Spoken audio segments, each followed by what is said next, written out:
నమస్తే welcome to story board. ఇంకెన్నాళ్ళు 3 రోజులు వెయిట్ చేస్తే బైపోల్ రిజల్ట్స్ వచ్చేస్తాయి. ఓ పక్క సొంత అంచనాలు, మరోవైపు ఎగ్జిట్ పోల్స్, పెరిగిన ఓటింగ్ శాతం, ఇలా అన్ని అంచనాలతో పాటు ఆతృతను పెంచుతున్నాయి. గెలుపెవరిదో అంతు చిక్కక పార్టీలన్నీ టెన్షన్ పడుతుంటే అంతకు మించిన టెన్షన్ పడుతున్నారు బెట్టింగ్ బంగారాజులు. బైపోల్స్ రిజల్ట్స్ మీద ఎవరి అంచనాలకు తగినట్లు వాళ్ళు, ఎవరి స్థాయికి తగ్గట్టు వాళ్ళు పందాలు కాసి రిజల్ట్స్ కోసం చూస్తున్నారు. బైపోల్స్ మాటను సాగుతున్న బెట్టింగ్ జోర్పై ఇవాళ స్టోరీ బోర్డ్.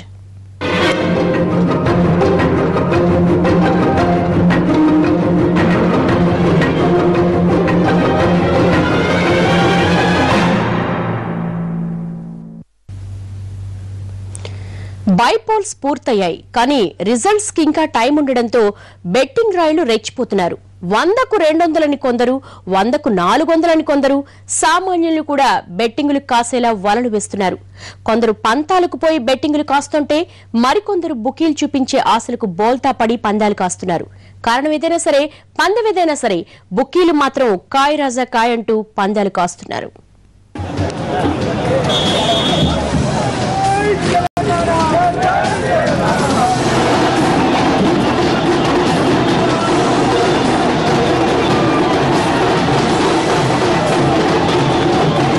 ఉప ఎన్నికల క్రతువు ముగిసింది. నిన్న మొన్నటి వరకు ఓట్ల కోసం నోట్ల కట్టలతో ఎర్రలు వేసిన రాజకీయ నేతలు కొద్దిగా శాంతించారు. ఓటర్లను ప్రలోభపెట్టే అన్ని దారులను ప్రయోగించి ఓటింగ్ ముగియడంతో కొద్దిగా రిలాక్స్ అవుతున్నారు.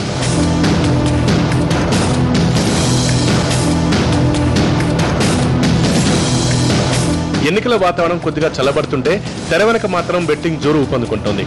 బైపోల్స్ లో అన్ని చోట్ల భారీగానే పోలింగ్ శాతం నమోదవడంతో ఈ బెట్టింగ్ రాయులు రెచ్చిపోతున్నారు.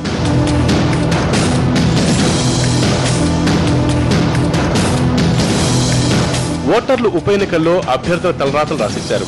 ఆ రాత ఎలా ఉందో తెలియాలంటే మరో 2 రోజులు వెయిట్ చేయాల్సిందే. గెలిపేవరిది, ఓడేదెవరు, ఏ పార్టీ సత్తా చాటుతుంది, కన్నీళ్లకు ఓట్లు రాలయ్యా, సెంటిమెంట్ కు ప్రజలు పట్టం కట్టారా, లేక అధికార పార్టీ మాటలకు లొంగారా, ఇద్దరినీ కాదని ప్రత్యామ్నాయం చూసుకున్నారా? ఈ ప్రశ్నలకు కరెక్ట్ సమాధానం ఇవ్వడం కొద్దిగా కష్టమే. ఈ ఓటర్ల తీర్పు ఎలా ఉంటుందో ఊహించుకొని ఉత్కంఠ రేకెత్తించి దాని మీద బెట్టింగ్లు కాస్తున్నారు పందెం రాయుళ్లు.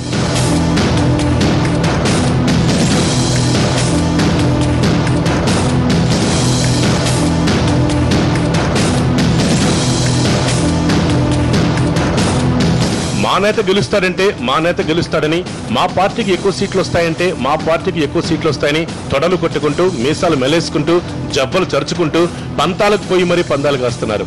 రాయలసీమ జిల్లాలో దాదాపు పోటీ చేసిన వారంతా పైకి విక్టరీపై కాన్ఫిడెంట్ గా ఉన్నా లోలోన మాత్రం అంతా గుబులు పడుతున్నారు. నిన్న మొన్నటి వరకు పరకాల, నర్సాపురం, తిరుపతి, పత్తిపాడు, రామచంద్రాపురం సెగ్మెంట్లలో బెట్టింగ్ జోరుగా సాగింది. ఓటింగ్ శాతం తెలిసొచ్చాక కొన్ని సెగ్మెంట్లలో బెట్టింగ్ జోరందుకుంటే మరికొన్ని సెగ్మెంట్లలో కొద్దిగా నీరసపడింది.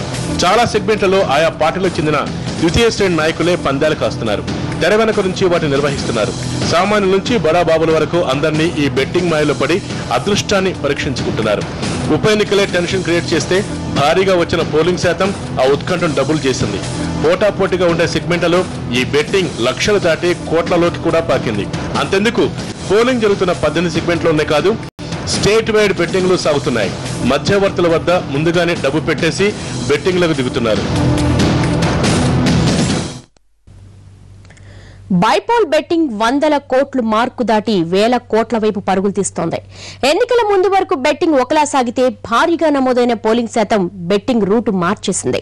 గతంలో లేనంతగా ఈ ఉప ఎన్నికల్లో పార్టీలు గెలుచుకున్న సీట్లు, నేతలకొచ్చే ఓట్లే కాదు, సెకండ్ ప్లేస్ ఎవరిది, ఏ సామాజిక వర్గం ఓట్లు ఎన్నేసొస్తాయన్న దాని మీద బెట్టింగులు సాగుతున్నాయి.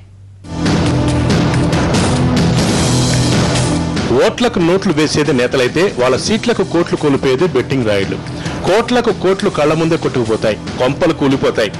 ఒక్క ఓటుతో నేతలు గెలిపే కాదు, పందెం రాయుల భవిత కూడా మారిపోతుంది. పందెం గెలిచామో 100కు 200 వస్తాయి, మరికొన్ని చోట్ల పెట్టిన దానికి 3-4 రెట్లు కూడా వస్తాయి. కానీ ఓడామా, ఇక అంతే సంగతులు.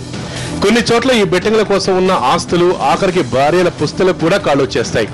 ఒక్కరోజే 100 కోట్లు చేతులు మారుతాయి.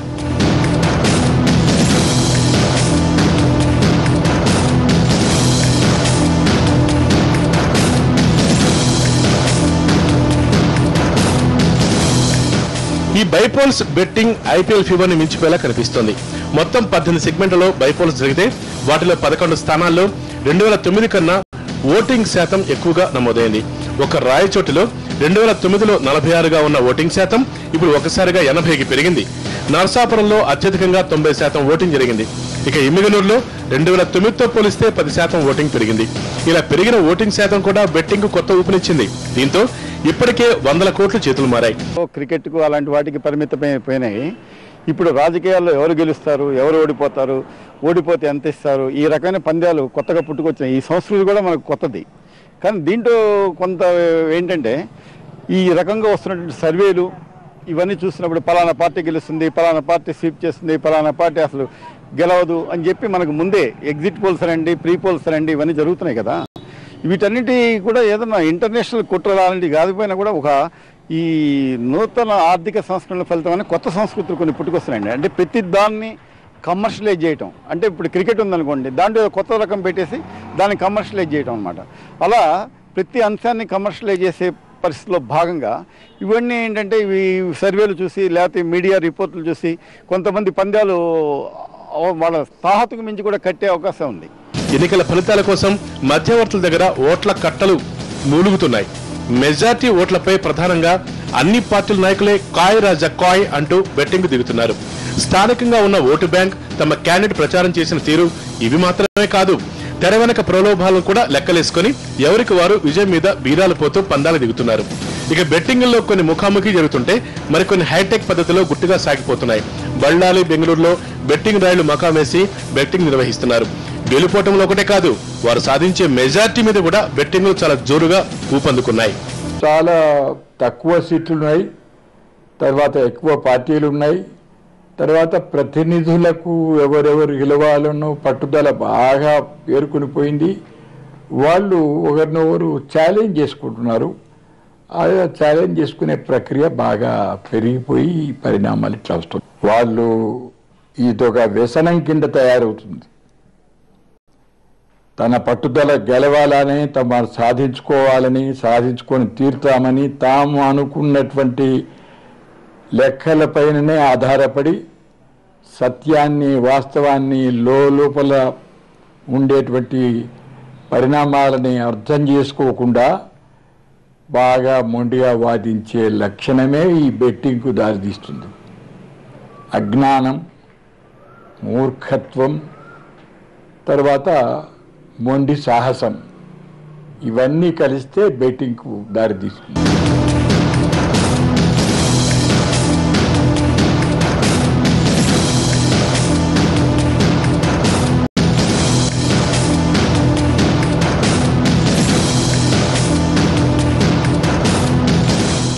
బెట్టింగ్ వ్యవహారాల్లో అభ్యర్థుల కంటే పార్టీలోని ద్వితీయ, తృతీయ శ్రేణి నాయకులే మంచి జోరు మీద ఉన్నారు. తమ అభ్యర్థి అధినాయకుడంటూ లక్షల్లో బెట్టింగ్లు కాస్తున్నారు. నిన్న మొన్నటి బెట్టింగ్లతో పోలిస్తే ఓటింగ్ శాతం తర్వాత బెట్టింగ్లు దాదాపు రెట్టింపయ్యే అవకాశం ఉంది. ఓటింగ్ రోజునే ఇలా ఉంటే ఇక కౌంటింగ్ రోజున ఈ బెట్టింగ్ జోరు మరింత ఊపు మీద ఉంటుంది.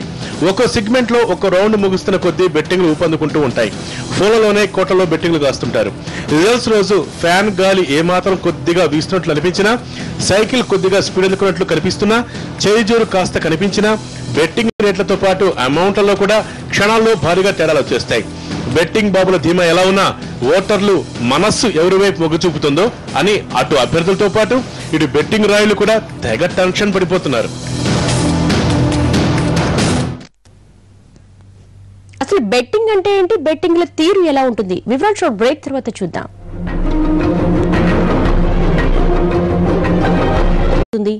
ఎక్కడ మొదలవుతుంది, ఎక్కడ పూర్తవుతుంది, అసలు దేని మీద బెట్టింగ్లు వేస్తారు, తాజా ఉప ఎన్నికల్లో బెట్టింగ్లు ఎలా మొదలయ్యాయి, ఓటింగ్ తర్వాత ఎలా రూట్ మార్చాయి, కౌంటింగ్ టైంలో ఈ బెట్టింగ్ల తీరు ఎలా మారబోతోంది.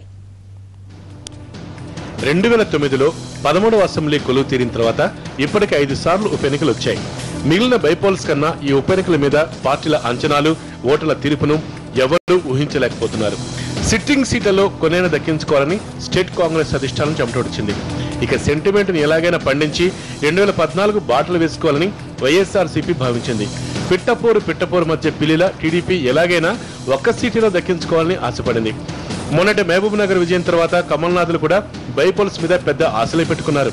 ఇక ఇండిపెండెంట్ల సంగతి సరే, అన్ని పార్టీలు ప్రచారంలో దూసుకుపోయాయి, ఓటర్లను ప్రలోభపెట్టడంలో రెచ్చిపోయాయి. వాటికి అనుగుణంగానే ఓటింగ్ శాతం కూడా పెరగడంతో ఇప్పుడు తమ పార్టీయే గెలుస్తుందని గుడ్డిగా నమ్ముతున్నాయి. ఇంత ఖర్చు పెట్టిన మా పార్టీ గెలవకపోతే ఇంకెవరు గెలుస్తారులే అంటూ పంతాలకు పోయి బెట్టింగ్ల మీద బెట్టింగ్లు కాస్తున్నారు.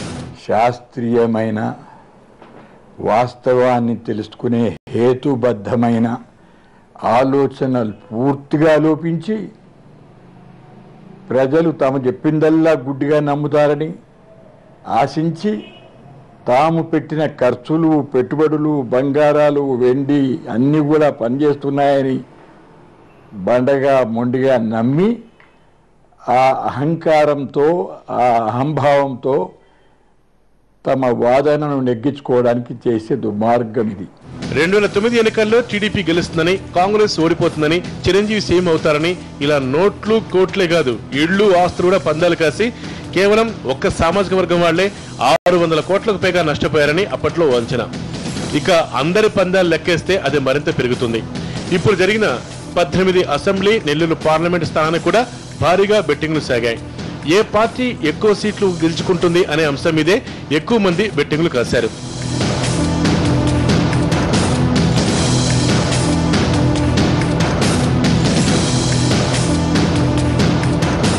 ఎన్నికల బెట్టింగ్ లో ఎక్కువ బెట్టింగ్లు సాగేవి సీట్ల గెలుపు మీదే.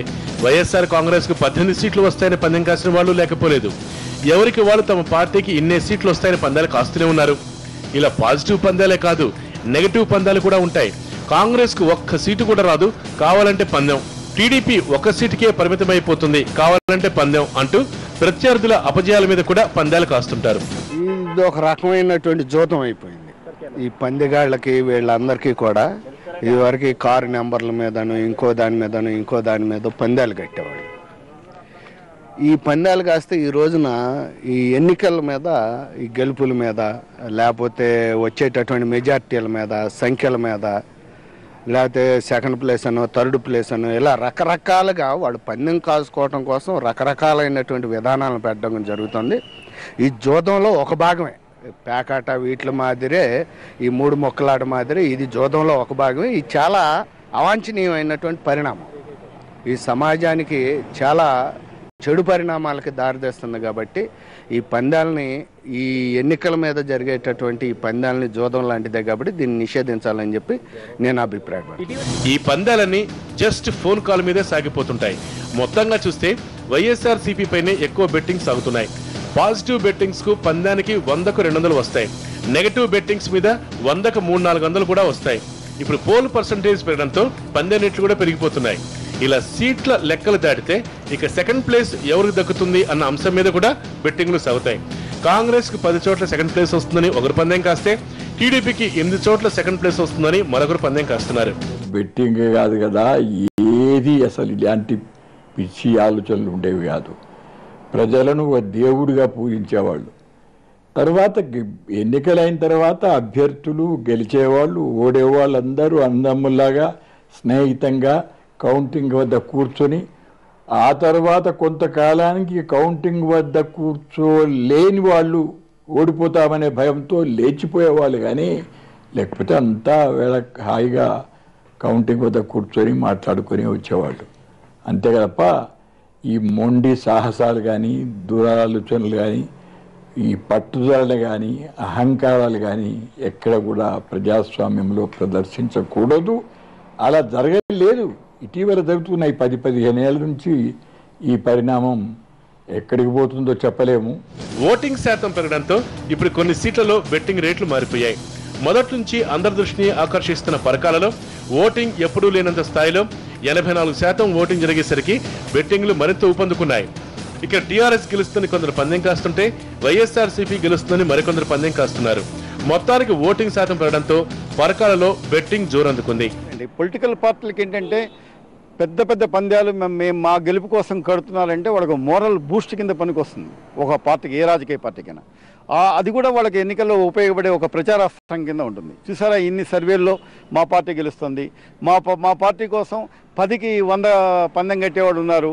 ఇవన్నీ కూడా ఏంటంటే ఒక రకంగా వాళ్ళని, ప్రజాభిప్రాయాన్ని వాళ్ళకి అనుకూలంగా మలుచుకోవటం, ఇవన్నీ కూడా ఆలోచిస్తున్నప్పుడు ఏంటంటే ప్రతి దాని వెనకాల కూడా ఒక ఒక ప్రచ్ఛన్న హస్తాలు పనిచేస్తాయి అనమాట. అంటే కమర్షియలైజేషన్, ప్రతి దాన్ని డబ్బుకు వాడటం, ప్రతి దాంట్లోంచి డబ్బు పుట్టించడం, ప్రతి దాంట్లోంచి డబ్బు సంపాదించడం, ఈ రకంగా తయారైంది పరిస్థితి. ఇది బహుశా ఈ రకమైన సంస్కృతి మన భారతదేశానికి కానీ, మన రాష్ట్రానికి కానీ, మన తెలుగు ప్రజలకు కానీ అంత మేలు చేయదని నేను అనుకుంటున్నాను. ఒక్క పరకాలే కాదు, నర్సాపురం, పత్తిపాడు, రామచంద్రాపురం, ఎమ్మిగనూరులో కూడా ఇలాగే బెట్టింగ్లు జోరుగా సాగుతున్నాయి.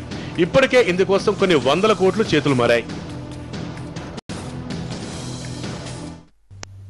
స్టోరీ బోర్డులో మరో షార్ట్ బ్రేక్ తీసుకుందాం.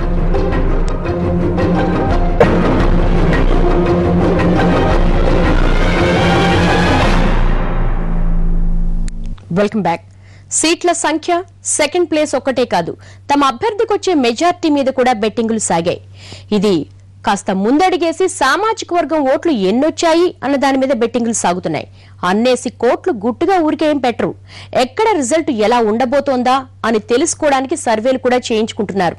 ఇలా ఎగ్జిట్ పోల్ సర్వేల మాదిరిగా బెట్టింగ్ సర్వేలు ఇప్పుడు కొత్తగా తెరపైకి వచ్చాయి.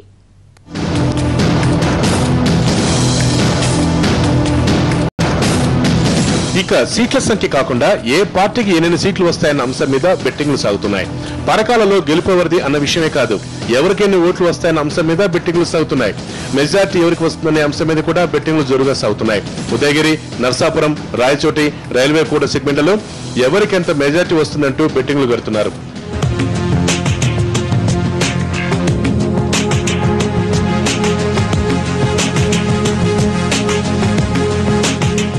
కాంగ్రెస్ సిట్టింగ్ సెగ్మెంట్ అనే తిరుపతిలో ఎవరు గెలుస్తారన్న దాని మీద ఇప్పటికే బెట్టింగ్లు కొనసాగుతున్నాయి.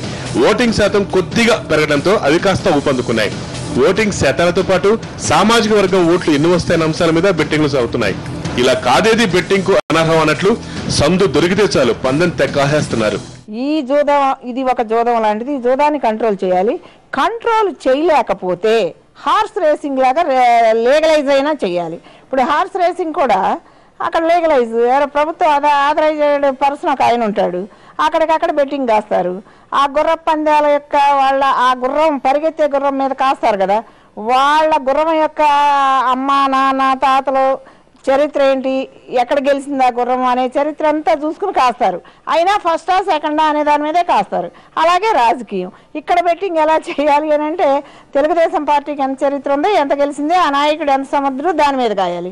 జగన్మోహన్ రెడ్డి పార్టీ వచ్చేసరికి వైఎస్ రాజశేఖర రెడ్డి ఎంత సమర్థుడు, ఎంత పార్టీ అని కాయాలి. అలాగే కాంగ్రెస్ పార్టీ 100 సంవత్సరాల చరిత్ర ఉంది కాబట్టి ఆ పార్టీ ఎలా కాస్తుంది అనేది బెట్టింగ్లు కాసుకుంటూ పోవాలి. ఆ రేస్ మన హార్స్ రేస్ లాగా. అలా ప్రభుత్వం కంట్రోల్ చేయలేను, నేను చేతగాని ప్రభుత్వాన్ని కంట్రోల్ చేయలేను అన్నప్పుడు లీగలైజ్ చేస్తే ప్రభుత్వానికి కూడా పన్నుల రూపంలో కొంత ఇన్కమ్ వస్తుంది.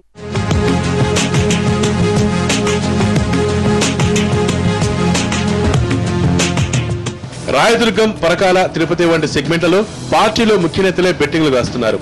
రాయదుర్గం సమీపంలో ఓబుళాపురం మైనింగ్ కంపెనీ ఉండడంతో మైనింగ్ బాబులు భారీ బెట్టింగ్లో దిగుతున్నారు. ఇందుకోసం బైపోల్ సెగ్మెంట్లే కాదు, విజయవాడ, హైదరాబాద్, గుంటూరు జిల్లాలోనూ బుకీలు రంగంలో దిగారు. కొందరు బెంగళూరు, బళ్ళారులో కూడా ఫోన్లలో బెట్టింగ్ నడిపిస్తున్నారు. వైఎస్ఆర్సీపీ ఎక్కువ స్థానాల్లో పోటీ చేయడం, జగన్ అరెస్ట్ కావడం, విజయమ ప్రచారం వంటి బెట్టింగ్ జోరు పెంచుతున్నాయి. ముఖ్యంగా జగన్ అరెస్ట్ తర్వాత బెట్టింగ్ల జోరు పెరిగింది. ఇంకా చెప్పాలంటే నెగటివ్ బెట్టింగ్ మీద ఆఫర్లు పెరిగాయి. వైఎస్ఆర్సీపీకి ఓడిపోతుంది, జగన్ పార్టీకి తక్కువ సీట్లు వస్తాయన్న బెట్టింగ్స్ మీద పెద్ద మొత్తంలో సొమ్ము ఆఫర్ చేస్తున్నారు. ఈసారి బుకీలు కూడా భారీగా కమిషన్లు దండుకుంటున్నారు.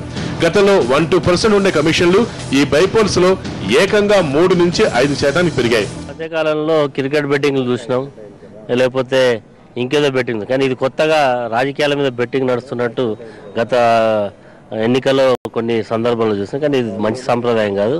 ఇది కేవలం ప్రజాస్వామ్యంలో పరిపాలన చేసేటువంటి దానిలో జరిగేటువంటి ఎన్నికల మీద బెట్టింగ్ అనేది జరుగుతున్నట్టుగా పెద్ద మొత్తంలో కూడా ఇందులో డబ్బులు కూడా చేరుతున్నట్టుగా చూస్తా ఉన్నాం. ఇది మంచి సాంప్రదాయం కాదని నా అభిప్రాయం. సార్, గతంలో ఇటువంటి పరిస్థితి ఉండేది కదా, ఎందుకు ఇటువంటి పరిస్థితి ఇప్పుడు పెరిగింది? బాగా డబ్బులు ఎక్కువైనాయి జనాల దగ్గర. తర్వాత వ్యక్తుల మీద, పార్టీల మీద నమ్మకం అనుకోవచ్చు, వ్యక్తుల మీద నమ్మకంతో బెట్టింగ్ కట్టడం అనేది జరుగుతూ ఉన్నది. అందుకొరకే బెట్టింగ్ల పట్ల చట్టంలో ఒక కఠినంగా ఆ బెట్టింగ్లు కట్టేవాళ్ళని కానీ బెట్టింగ్లు నిర్వహించే వాళ్ళ మీద చర్య తీసుకుంటే బాగుంటుందని నా అభిప్రాయం.